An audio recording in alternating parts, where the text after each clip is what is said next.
নমস্কার বন্ধুরা, আমি সায়ন রাঙামাটি রান্নাঘর ব্লগ চ্যানেলে আপনাদের সকলকে স্বাগত। বন্ধুরা, আগামীকাল থেকে আমাদের গ্রামে 24 প্রহর, আজকে অধিবাস। আজ রাত থেকে হরিনাম শুরু হবে। তা প্রথমে দেখে নেন আজকে মা কি করছে। আগামীকাল থেকে 24 প্রহর, সেই জন্য কি করছে দেখুন। দেখুন সকাল সকাল সেজে নিয়েছে, কালি করে নিয়েছে মাথাটা। তারপরে দেখুন ঘরে যা ছিল, ঘরে যা ছিল সব কাচতে বসেছে এখন।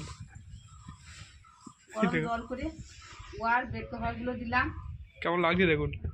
আর কালার করতে হবে না, 24 প্রহর অনুষ্ঠান হচ্ছে যখন তখন গ্রামে ফুলগুলো সব পেকে গেছে, কি করবো। ভালো লাগছে, ভালো লাগছে। এই দেখুন কত নিচে দেখুন কাচবে সব। প্রতিদিনই কাটছি, আজকে গরম জল করেছি, গরম জল করে গামছা ধুতি ওয়ার দিতে হবে। আর এদিকে দেখুন চালে পোকা লেগে গিয়েছে, চালটা এখন রোদে শুকাতে দেওয়া হয়েছে, আর পোকাগুলো চলে যাবে রোদে দিলে, সেই জন্য এখানে রাখা হয়েছে। আর এখানে তো এদিকে যাই,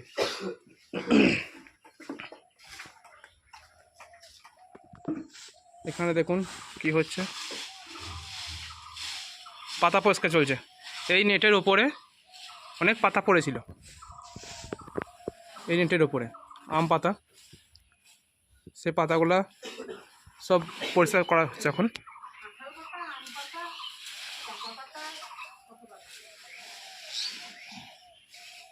বস্তা ভরে রাখা হবে, এগুলো পুরানো ব্যাপার, এগুলো সব জ্বালানি হবে। ঘুঁটো আর কাঠ তো পুরানো হয়, পাতাগুলো আসে যখন পাতাও পুরানো হবে। আমাদের ঘরে একটা ফুল ফুটেছে, এক ধরনের ফুল ফুটেছে লিলি। আপনারা যদি গাছের নাম জানেন, এই ফুলটার নাম জানেন, অবশ্যই কমেন্ট করে জানাবেন। কারণ আমরা এখানে অন্য নামে চিনি, গোলক ফুল নামে চিনি আমরা। বিভিন্ন জায়গাতে বিভিন্ন রকম নামে পরিচিত। অরিজিনাল নাম কি সেটা আমার জানা নেই। আপনারা যদি কেউ জানেন তাহলে অবশ্যই কমেন্ট করে জানাবেন। দেখুন কত সুন্দর ফুলটা ফুটেছে দেখুন। আপনারা যদি কেউ নাম জানেন, অরিজিনাল নাম কি এই ফুলটার, তাহলে অবশ্যই কমেন্ট করে জানাবেন, তাহলে আমার সুবিধা হয়। এই ফুলটা অরিজিনাল নাম আমার জানা নেই, অনেক জানার চেষ্টা করেছি কিন্তু আমি জানতে পারি নাই। খুব সুন্দর লাগছে দেখতে। এই ফুলটা ঠিক বছরের প্রথমে বর্ষার জল হবে, আর বর্ষার জল পেলেই এই ফুলটা ফুটবে। প্রথম জলটা পেলেই ফুলটা ফুটবে। কারণ দেখবেন এই বৈশাখ মাসের শেষ দিকে ফুলটা ফুটে প্রত্যেকবার, এর আগে অন্য কোনো সময় ফুলটা ফুটবে না। ঠিক এই বৈশাখ মাসের শেষ দিকে বৃষ্টির জল পেলেই ফুল ফুটবে। অবশ্যই আপনাদের কেউ যদি নামটা জেনে থাকেন কমেন্ট সেকশনে কমেন্ট করে বলবেন, তাহলে অনেক সুবিধা হয় আমার। এবার তো আমি বাগান চলে যাব, আর আপনারা পুরো ভিডিও দেখতে থাকুন, ভালো লাগলে অবশ্যই কমেন্ট করে জানাবেন। বন্ধুরা, এখন তো গাছের জল দেওয়ার সময় হয়ে গেছে। আর একটা জিনিস দেখুন, এই গাছটা সকালে এসেই ভেঙেছে আমার কাছে। এই গাছটা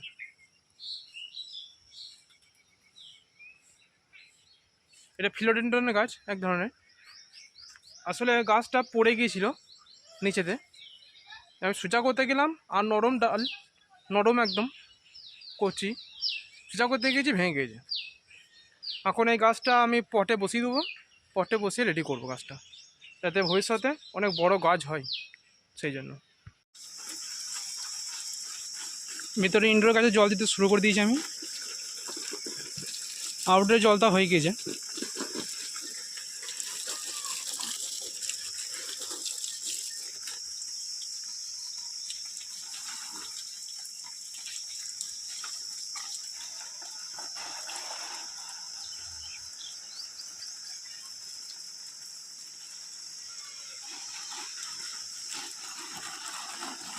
আমার তো সব গাছে জল দেওয়া একদম কমপ্লিট। এখন 11:10 বাজছে, আমি এবার সোজা বাড়ি যাব। বাড়িতে এসে আমি মুড়ি খেতে বসে পড়েছি। আর মুড়িতে মা আজকে কিছু করেনি, গতবার যেটা করেছিল সেটাই আছে, ওটা দিয়ে মুড়ি খাচ্ছি এখন। দেখুন ঝিঙে আর আলু ভাজা, এই আলু কতবার করেছিল, ওটা দিয়ে খাচ্ছি আজকে। বন্ধুরা দুপুরে স্নান করা হয়ে গেল, চলুন দেখিয়ে দিই মা আজকে সেই বড় এঁচোড়টা কী রান্না করছে, কি করছে, চলুন দেখে নিন। 3 কেজি ওজনের যে এঁচোড়টা গতকাল বাবা নিয়ে এসেছিল, সেই এঁচোড়টা দেখুন। এঁচোড়ের কী করছো মা? ডাল না, বাবারে কত রকম নাম, ডাল না। আর এইদিকে কি হচ্ছে? এদিকে গরুর ভাত হচ্ছে, দেখুন এইটা আমার পিসারি, গরুর ভাত। আর এদিকে এইটা রান্না করার জন্য আমাকে বলতে পারেন, আমি রান্না করে দিয়ে আসবো। এদিকে এঁচোড়ের ডাল না, এই রান্না আমি করতে পারি, আমাকে নিমন্ত্রণ, আমাকে বলতে পারেন বিনা পয়সা। তবে হ্যাঁ, পেটে ভাত খেতে দিতে হবে, দেখুন দেখুন খাবার তো দিতে হবে। দেখুন এঁচোড় সাইজ কিন্তু ঠিক আছে, এত বড় এঁচোড়ে বীজটা দেখতে পাচ্ছি না, কোথায় গেল বা বীজ কোথায় গেল গো? হ্যাঁ আমি তো ভাবলাম অনেক বড় বড় বীজ হবে, একটু পাখানা তো একটু চুরি, মানে এঁচোড় হলেই বা এত বড় এঁচোড়ে বীজ হবে না? এটা কাঁঠাল হয় না, হ্যাঁ এটা পোয়া হয় না। ও ঠিক আছে, চলুন আমরা দেখে নিলেন মা আছে এঁচোড়ের ডালনা করছে। এবার আমাকে বাগান যেতে হবে, কেননা কাস্টমার ফোন করেছিল বাগান যেতে হবে, আম নেবে বলছে। আগে ফল গাছটা দিয়ে আসি, আগে আমের গাছটা দিয়ে আসি, তারপরে আমরা দেখাবো দাদা কী কী সবজি নিয়ে এসেছে। আমরা পুরো ভিডিও দেখতে থাকুন, তবেই জানতে পারবেন।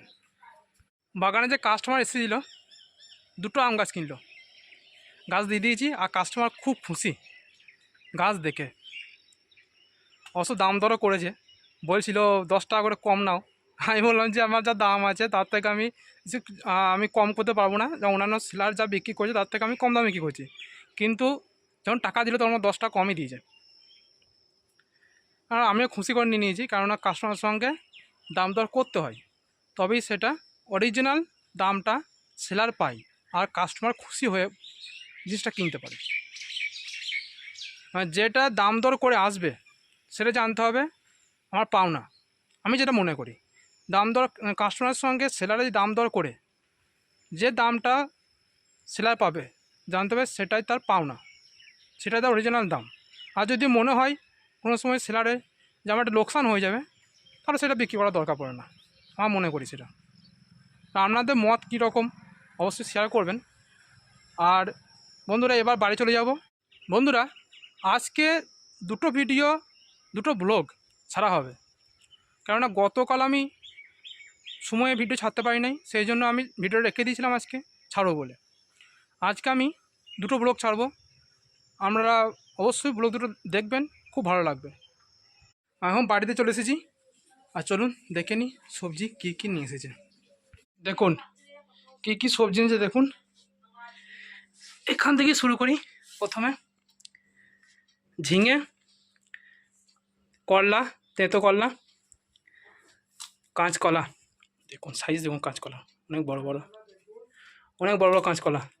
আর পেঁপে, ভেন্ডি, এরকম ভেন্ডি, ভেন্ডি দেখুন অনেক কটা ভেন্ডি এনেছে, কাঁচকলা অনেক এনেছে, দেখছেন। এখানে দেখুন পাতি লেবু, গ্রীষ্মের দিনে খুব দরকার। আর এদিকে শসা, একদম টাটকা শসা। এখানে দেখুন টমেটো এনেছে, টমেটো অনেক কটা এনেছে, অনেক কটা টমেটো এনেছে দেখুন। এখানে ধনে পাতা, ধনে পাতা আমরা খুব পছন্দ করি, সেই জন্য ধনে পাতা বিশেষ করে। আর এখানে দেখুন বেগুন, আর দেশি পটল। দেশি পটল এরকম ডাবডাবি হয়, যেটা লম্বা হয় সেটা দেশি নয়, সেটা হাইব্রিড। আর এটা হচ্ছে দেশি পটল, দেখুন সব থেকে ভালো পটল এটাই। খেতে হলে এই পটলই খেতে হবে, এই পটলই খেতে হবে খেতে হলে। দেখুন এই সবজি দিয়ে আমাদের কয়েকদিন রেসিপি হবে, কয়েকদিন দুপুরে খাবার হবে। আমরা শুধু আমাদের ভিডিও দেখবেন, তাহলেই জানতে পারবেন আমরা কি রেসিপি করছি ইউটিউবে ছাড়ার জন্য। আর ঘরে খাবারের জন্য কী রান্না হচ্ছে। আপনারা প্রতিদিন ভিডিও দেখবেন, তাহলেই জানতে পারবেন। আমাদের তো ভাত খাওয়ার সময় হয়ে গেছে, আর মা ভাত পাতে শুরু করেছে। চলুন দেখে নিন মা এঁচোড়ের তরকারি ছাড়া আর কি করেছে। আলু সেদ্ধ তো আমাদের থাকবেই, এটা আমাদের দরকার, না হলে হবে না। দেখে এঁচোড়ের তরকারি, এখানে ডাল, কিসের ডাল মা? বিউলির ডাল। আর এটা কি? এটা মাছ, আচ্ছা টক। আচ্ছা টক। ও শুক্রবার যে মাছটা নেওয়া হয়েছিল সেই মাছটা। এখানে বাবার খাওয়া চলছে, এইদিকে আমি তো খেতে শুরু করবো। এইদিকে মা ভাত বাড়া হয়ে গেছে। দেখুন মাছটা কাছে নিয়ে নিলাম কাছে। এবার আমি খেতে শুরু করি। খুব মাছি আমাদের বাড়িতে, খুব মাছি। একটা হাত সবসময় ফাঁকা রাখতে হয় মাছি তাড়ার জন্য। দেখুন এবার শুরু করবো এঁচোড় দিয়ে। খাওয়া হোক, তারপর আমি জানাবো এঁচোড় কেমন হয়েছে। দেখুন বন্ধুরা, এত বড় এঁচোড়টার বীজ দেখুন কত নরম, দেখুন শক্ত বীজ হয়নি, খাওয়ার উপযুক্ত, তাই তো মা? খুব সুন্দর হয়েছে। এঁচোড়টা দারুণ না? বাবা খাওয়া হয়ে গেল। খুব সুন্দর এঁচোড়টা, দেখে মনে হচ্ছিল ভেতরে বীজ হবে অনেক বড় বড়, খাওয়া যাবে না। কিন্তু আজকে খাওয়ার সময় বুঝতে পারছি এঁচোড়টা খুব ভালো এঁচোড়, খাওয়ার উপযুক্ত। আর এঁচোড়ের তরকারিটা খুব ভালো হয়েছে, খুব সুন্দর হয়েছে। আজকে তো খুব সুন্দর এঁচোড় রান্না হয়েছে, আর মাছটা খুব সুন্দর হয়েছে, মাছের টকটা। মানে মাছটা তো বাসি মাছ ছিল, শুক্রবার মাছ না হয়েছিল, সেই মাছটা আমরা গহবার খাই না, গহবার মাছ খাওয়া হয় নাই বলে আজকে রবিবার, আজকে মাছ খাওয়া হয়েছে।